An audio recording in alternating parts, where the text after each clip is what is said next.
called each other. One guy was gobbling, the other guy was keying. They called both each other. It really is not funny. Hey, we're not laughing at people getting shot, but I mean, come on now. That's where the whole thing is. If you would have been shooting if you would have seen what you were the shooting beard at, off that turkey, right.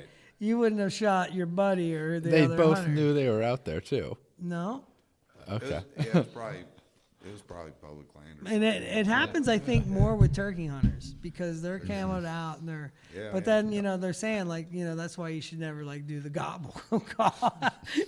Camoed out during spring turkey season because some guys and there's like the Rocky Mountain Elk Foundation and all these different foundations, but the National Wild Turkey Foundation is like the biggest one.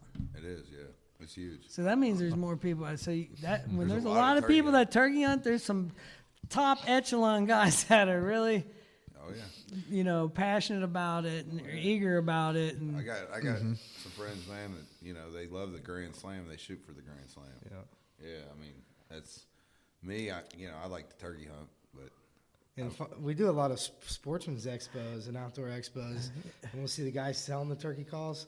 They'll be calling somebody in. You'll see the guys looking around, and then I saw it. I was watching him. I was like, "There'd be some." You wouldn't hear the turkey call for a while, and then all of a sudden you see these guys walking down camo, and then he'd do that. They'd stop, like just like a top, like look around, neck all moving. The next thing you know, he'd do it again. And they start walking over to him, and afterwards, I was like, "Hey, I'm like noticing you're calling those guys in." He's like, "Oh yeah," like. That's I don't good. know if you guys know Blake Rice. He's on with TSS Shots. I don't know No. It's I don't know exactly what he does. He's the owner of them. They make ammunition, but that dude, you gotta check him out on Instagram. That dude, he's gonna jump on the podcast sometime. But that dude, he's killed a lot of turkeys, man. All over, just like some people, like you said, man. Turkeys weren't around when I first was around. Yeah, around here they weren't. My grandma used to tell me this. Yeah. So when they first started to become prevalent, then we could hunt them. Well, explain. I don't know. We probably talked a little bit about it on the last podcast, but so Kevin's from the Midwest. He grew up in the Midwest, and turkey, like you said, turkeys weren't never here. Whitetail weren't here. No, we could only hunt in certain counties, and you had to take an 8-point buck or better. Yeah, there was no doe. There were no doe tags. You weren't allowed to shoot does. And my grandpa. That's why, the only hunting I ever did really growing up was Then they gave you one. Game. Yeah. Then they gave you one doe. Then they gave you 2 does. Then they gave you like 4 does. Then they gave you unlimited like urban doe. I know. Now you can kill like 10 of them off your And farm, that's all coming from the insurance, auto insurance lobbyists. Is that where it? Yeah. Let's go into that. That's happening. No, yeah. I'm interested. Yeah. Because they have to pay so much money for those cars getting hit by deer. And then in the state they're in, deer hunting's not looked on as like a crime or, It should never be looked at as a crime. Yeah, how some people look at hunting. They look at food. it down, but they don't. It's just because they don't know. It's ignorance that really when you form an opinion about something that you don't know. But that's how it came about, and it's like you start getting more is because, they're paying. They know where these accidents are. That's all they can see. Why you're getting those urban tags?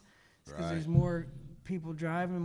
There's more deer there. They want more of those deer killed. That's where I was hunting today. Was in that reduction zone. The Department of Transportation, they'll actually take stats on that where the deers get hit, and then they'll map it out so they know exactly where the concentration areas are and all that. Yeah. And then they talk to the DNR, and the DNR decides. Exactly.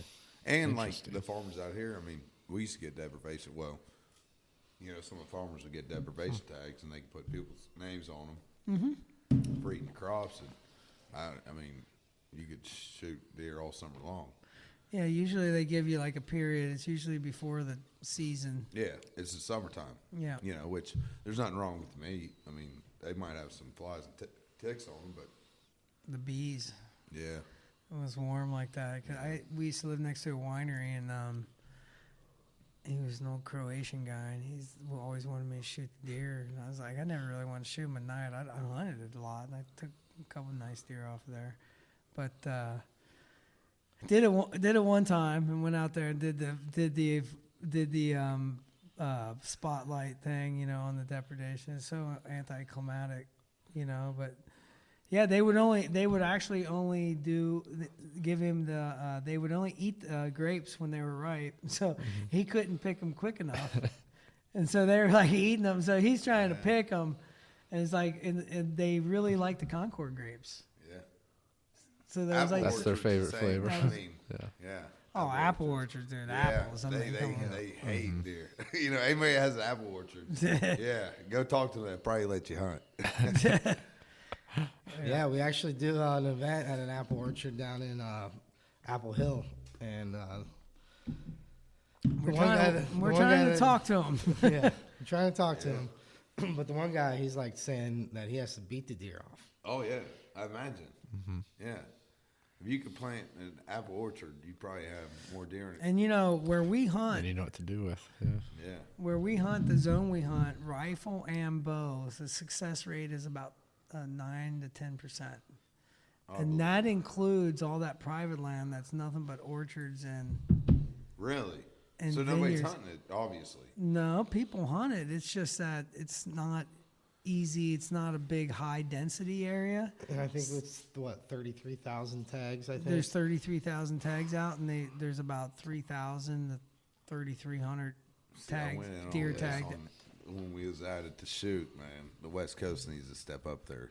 Step up to the game. Yeah, these draws and these high dollar. Well, that's always going to be there. But we've been in touch with the guys from the Backcountry Hunters and Anglers Association. The guy from the San Diego chapter talked about doing a podcast with him, and we want to do a podcast with him because we want to try to go to the state of California he's going to try to get a bunch of data together. And Petitions and all that. yeah, too. just data showing how a doe hunt will help. And that if somebody could give up their buck tag and not lose a preference point. Right. Because you got to get these preference points. I Once know. you give them up, it's all over. Then you got to start from scratch. Yeah. Yeah. Like they've just bumped it too now to 18 years. For me to shoot a bighorn sheep, 18 years. Let's see. If you Be draw like the tag- 71 years old. You guys gonna help me get that? I'm gonna. Hey, you draw the tag, I'll carry you. I swear. You get on my back, I'll carry you Like up the mountain. 71 years old, and it's like these zones. The zones I pick, they give a description. They're like rugged, no 4-wheel drive access. Many hunters have succumbed to dehydration and altitude sickness. Right up our alley. That's a zone I want. Yeah, that's perfect. Yeah, but then you draw it. You're 71. We'll carry you up there. I promise. We might leave you up there. Yeah. We'll get you there. And then you only get one. And then you only get We'll one in leave your with life. his bighorn. He'll take it down, and we'll be good. Oh yeah. It's a once in a lifetime hunt. Yeah, it's a once in a lifetime. You get one, and I know when we went to that Kuyu thing, they were talking about like these big horn sheep hunts that these guys do. That they were saying that what was it like $10,000 minimum, $10,000. Oh, I know. Yeah, that's where the money. They say the way to get into it though. One hunt. I think it was more like 30, wasn't it? Yeah. It's crazy money. So anyway, they said that a good way to get into it is to volunteer for a hunt, which I mean I'd probably do that. Like go out and help and carry. There's no doubt I would. So like they're saying they say once you do that, then you kind of start to get to know the guides and outfitters and kind of learn the system, and then you kind of know about because say you don't get to hunt bighorn sheep. You don't know. It's not like they're living in like the woods that. Oh yeah, I would have no idea. Yeah. When I get out there, dude, I'd be lost. Yeah, and you get one in your lifetime. I know. No, that's definitely it's like this. The elk are thriving in eastern Kentucky. Oh yeah. Oh yeah. I mean they're killing elk just as big out west. Yeah. That's what Indiana. If you're listening, the Hoosier National Forest, 200. I think it's 200,000 acres. Runs to Patoka Lake, South Central Indiana. I don't know why they even start putting elk in there. Well, we when Justin hunted, Justin drew the Thule elk. So there's 3 elk Justin got the rarest elk of all the elk, and so he's got the hardest part of getting the elk Grand Slam down because he got the Thule elk. So how many? First year he applied, he gets it. There's 3 elk. There's the Roosevelt, Rocky Mountain, Thule, and the Thule. Now, where's the Thule at? Just California? Central Coast of California. Yep, That's the Central only place Coast. they are? That's the only place. Okay.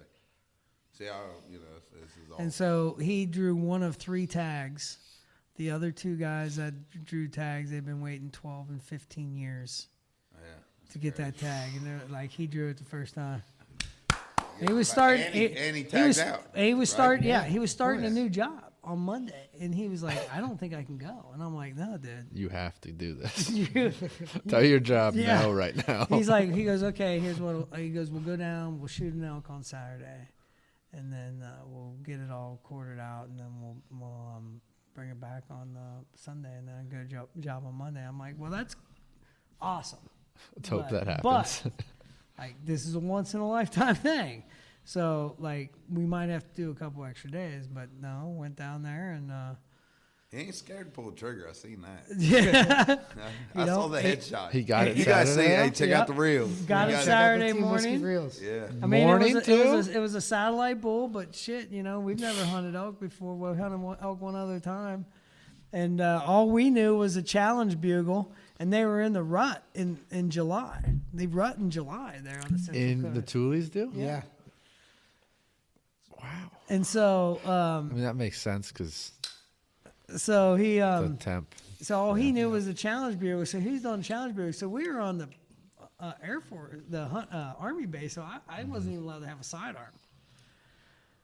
So you're in here. I'm there where you're allowed to bring one person with you is what the rules were supposed to be. But One other people, rifle. no rifle, one bow. Oh, you killed it with a bow? Yeah, archery. It was archery only. Man, that's even more. Yeah. So all he knew was the challenge bureau. We came across these one guys, and they already had one down there. Like, dude, the big bull, he just took off with the harem, and there's some satellite bulls around, and he's like, they're up there. So we just busted up this creek bed, and then he did the challenge, and then we'd hear them. That's how we did it. We'd See, that's all. and then we caught up to him, and then there was this one, and then the big boy was behind us in these willows. We couldn't see him, but he was close. Like, and we were doing the challenge bugle, and then they started challenge bugling each other. So then we were like in between them. It was really cool. And then the wind changed, and then the big boy took off with the harem. I'm not trying to cut you off here, but you're talking to a Midwest boy from the holler. I don't even know what a harem and a satellite bull. So go into a little detail on that for me. So there's like the smaller bulls that they're like hanging out, like, they're the guys, hanging out at the club, Yeah. Just trying whatever they can. They ain't got much game. No. They ain't got much Trying game. to slide in But when they they, can. yeah, Right. they'll take So whatever those they are the get. satellite bulls. Those are the satellite bulls. So a harem would be the female, the queen. The right? harem Yeah. is the group all of of the females. cows. All The the gaggle of them. Okay. And the Yeah. big bull, he's trying, He's trying to get his pick he's Yeah, trying and whatever. take them No, all. haven't you guys ever heard the story about the two bulls on the hill? Yes, I have. But go ahead and tell it. It's a great one. I haven't heard this young one. haven't bull, heard the it? old bull? No. There's a young bull and an old bull up on top of the hill, and the young bull says, hey, let's walk down that hill and fuck us one of those cows. And the old bull says, how about we walk down and fuck them all? You never heard that one? That's the Oh, first. Yeah. You ain't been in the country long enough. Nope. Yeah, you got to spend a little more time out here. Holler. You hear a lot of that. Yeah, that's funny. But that's really what it is. He's trying to keep them all. Yeah. He's like, Right. I'll fight you all. Oh, yeah. Like, every single one of you. Yeah. But we didn't know. Like, if we would have done a cow call, he'd have thought maybe it was one of his bitches. Right, And then he might have came in. And that's how they got one of the bigger ones to come in. right. But we didn't know that. We don't really know much about elk hunting. We're just kind of starting, and we're trying to get tags, and we haven't been able to do much And hunting. you the got last one. So, like, Yeah. You did better than us. that's 2 yeah. years ago, I went out here. You want to tell the story, but we went out. No, go ahead. Let the doctor tell the story. Come on, Doc. Let's hear Yeah. what you got to say. You're a better speaker than I am most of the time anyway. Ain't that the truth? Especially when he's drinking too much whiskey. There's you no expect such when thing you're as with too Team much Whiskey, whiskey. right? Speaking of So- whiskey, though, we're drinking some Peerless bourbon right now. It's a barrel select. So It's pretty rare. It is. Some good It's the stuff. only- It's been a great It's real it's been smooth. a great few days, man.